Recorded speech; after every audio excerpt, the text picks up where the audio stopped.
I went there with a loaded weapon, and the idea was that if anybody got in my way, I would squeeze the trigger. This is Tom Carrigan, an armed robber from Glasgow, who rose from the street gangs to violent heists. You're high on adrenaline, but you're also full of fear and anxiety as well. You know, the things that could go wrong in your head. Going in's easy. Coming out is the hardest thing you'll ever do.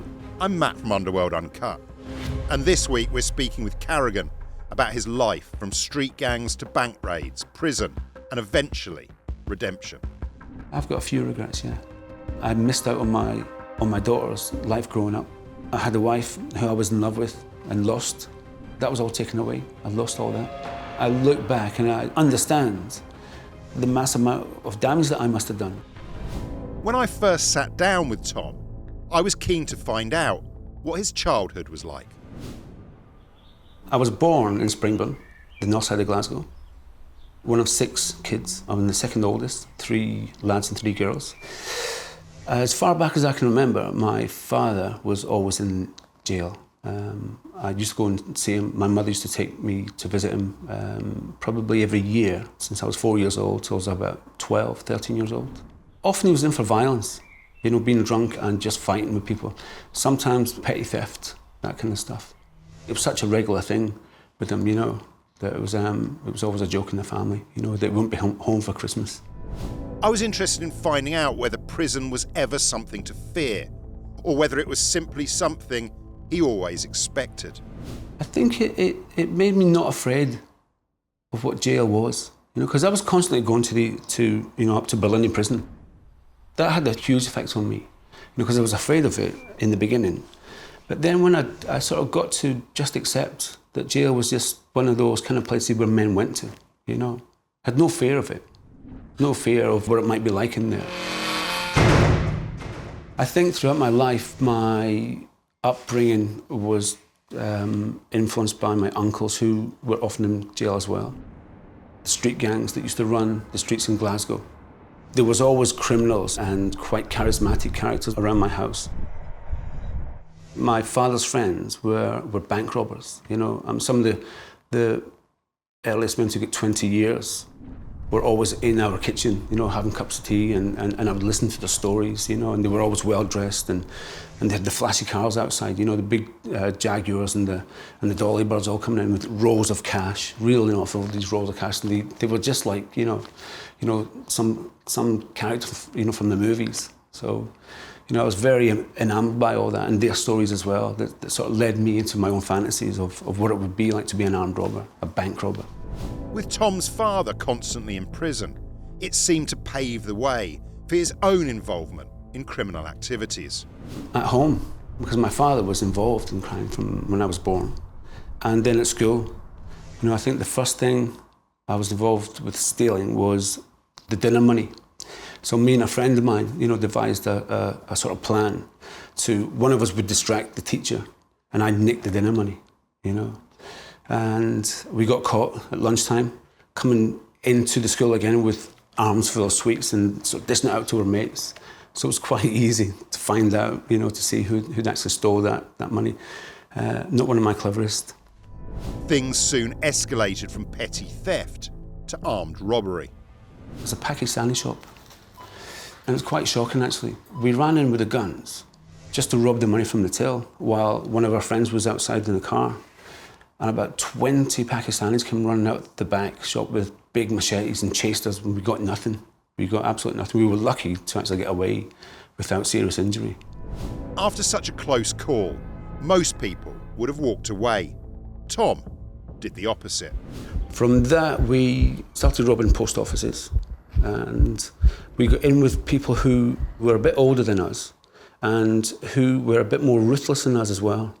And so going along on robberies with those kind of people with experience, you know, gave us a lot more knowledge and a lot more a sense of ruthlessness as well to carry out, you know, serious armed robberies with loaded weapons. I wanted to know exactly how he handled himself in these volatile and dangerous situations. I mean, we never went in and said, "Excuse me, you know, can we just take all this money?" We went in, and when you go into a bank or a post office, then you need to control that room for things that you might not know might happen. There was one time we went in and there was an off-duty police officer there, and he tried to get up off the ground several times, and I had to hit him to make sure that he stayed on the ground. So that was my first. That was the first instance where I actually used force to keep somebody on the ground. Tom told me that one encounter would leave a lasting impression on him. There was other incidences where I wasn't sure, that made me question what kind of force, what kind of person I was even then. There was an old lady in a post office that I robbed, and I went in there with a gun. So I'm crowd control. I'm going in, I'm going to make sure that nobody is getting into the shop and nobody's leaving the shop, while my partner is robbing the actual safe. And an old lady, a frail old lady, just looked at me in absolute disgust, and she started shouting, outrageous, waved her stick at me and just walked right out the shop. I couldn't actually stop her. I think even then, in a heightened state of excitement and fear and anxiety as well, I thought if I touch her, she would break. And she just walked straight past me and out the door. I was kind of frozen. And she was just shouting in the street, robbers! There's robbers in there! Get them! But I let that one go. I think that would have been something that I wouldn't be able to live with if I'd have done something. I think by then, though, that made me realise that not everybody, you're not going to be able to stop everybody. So it really did make me question if I could squeeze that trigger. I wanted to understand what was going through his mind when he committed armed robberies, and whether he can make sense of that person now. By the time I was robbing, I'd been involved in violence from a very, very early age, and I'd been stabbed and I'd been battered senseless in gang fights and everything. I'd been knocked unconscious, had my head fractured 4 or 5 times. I'd also done the same thing to other young men on the street. So my consciousness about who might be a victim to me was secondary to what I wanted, So if I'm going to rob something, I'm going to go in there fully and just take what I need, take what I want. No one's going to stand in my way. For Tom, every robbery came with its own psychological battle. Your adrenaline's pumping, and you're high on adrenaline. But you're also full of fear and anxiety as well, the things that could go wrong in your head. Going in's easy. Coming out is the hardest thing you'll ever do, because you don't know if the armed police are waiting for you, they're watching, they've allowed you to go in, because there's been loads of incidents where there's been little bank robbery firms allowed to go and rob and then shot coming out the door. That's constantly on your mind. So when you leave the bank, you feel like there's a bead on you already, And thankfully, in those days I thought, well, if they're going to shoot me, I'm not going to feel it. But it never made me not think, that I couldn't carry out the bank robbery. You've got the prize, there's the escape, you're flying through the city on a motorbike, and then you change over into a car and you're changing all your disguises as you're going. You're transforming yourself into a normal member of the public, from wearing crash helmets and bulletproof vests and big kind of parkers, making yourself massive. And then you just transform into, sort of superhero type stuff in your head. And you just Joe Public, you sort of merge into the crowd. But there is a big come down. There's a massive come down, because an adrenaline hit like that takes you right up to a point where you feel like you might sort of burst with excitement.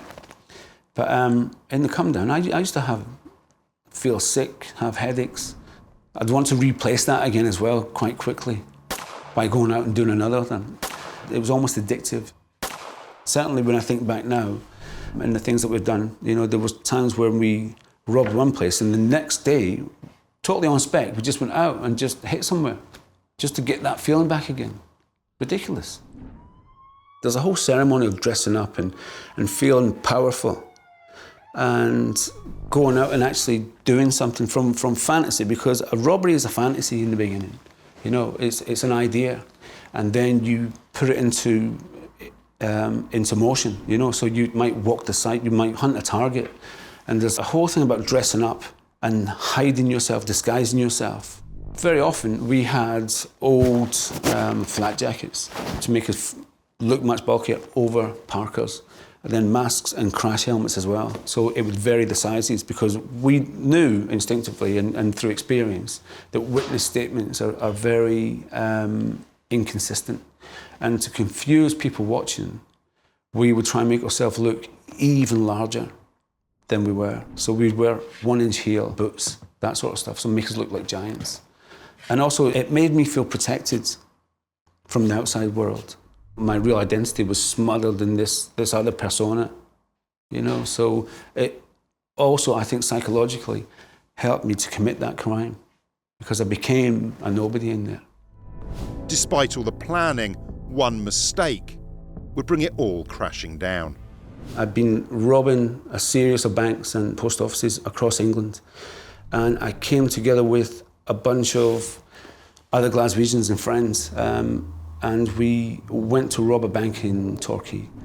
It never came off. In the aftermath of the attempt, the police found all the equipment that we had used to break into the bank itself and arrested 2 of the men. In the equipment, there was 5 fingerprints on a map that actually belonged to me. And from that moment on, it all came unstuck.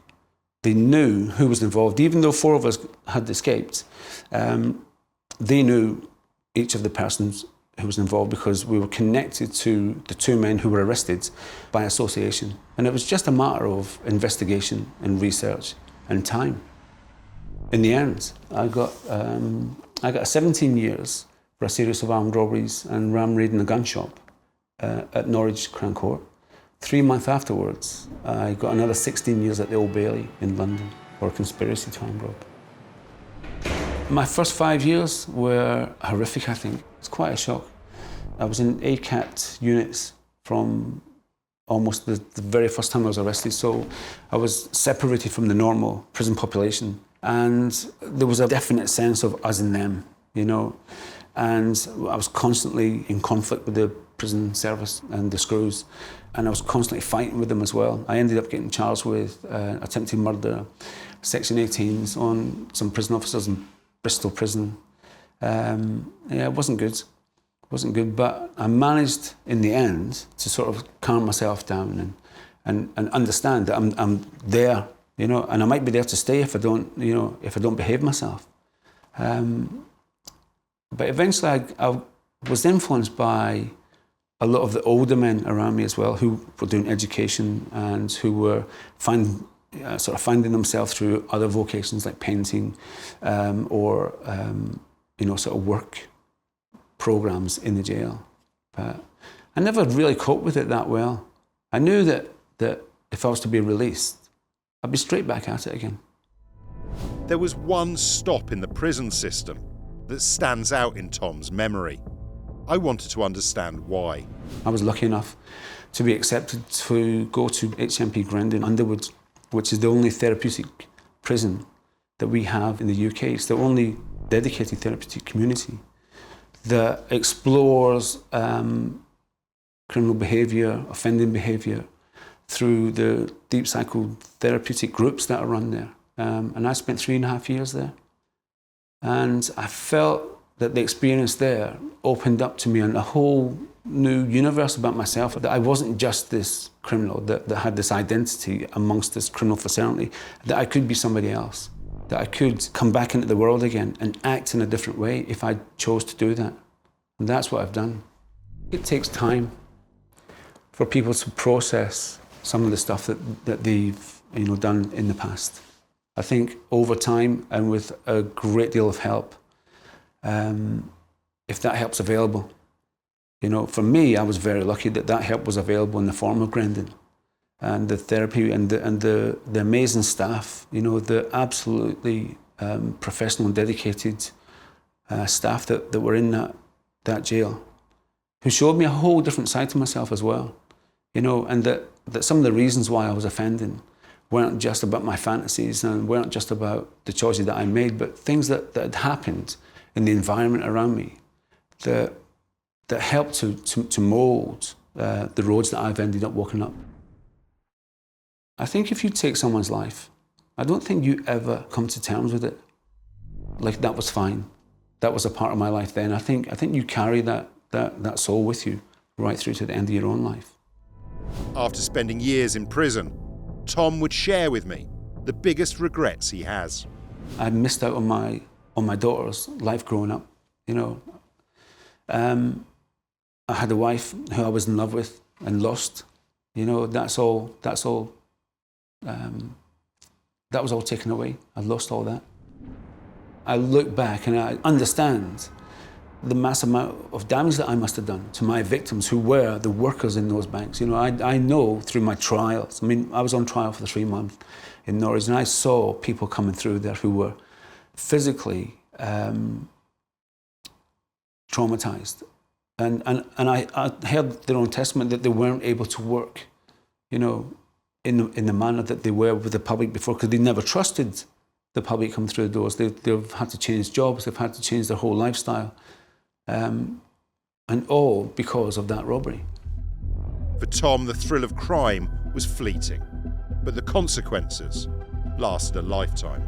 In the end, the real cost of his choices wasn't just the decades he lost, it was the lives he damaged along the way. Thanks for watching this inside look at the life of Tom Carrigan. For more stories from Britain's underworld, from Glasgow gangs to London's most notorious criminals, make sure to like, comment and subscribe. I'm Matt from Underworld Uncut. We'll see you next time.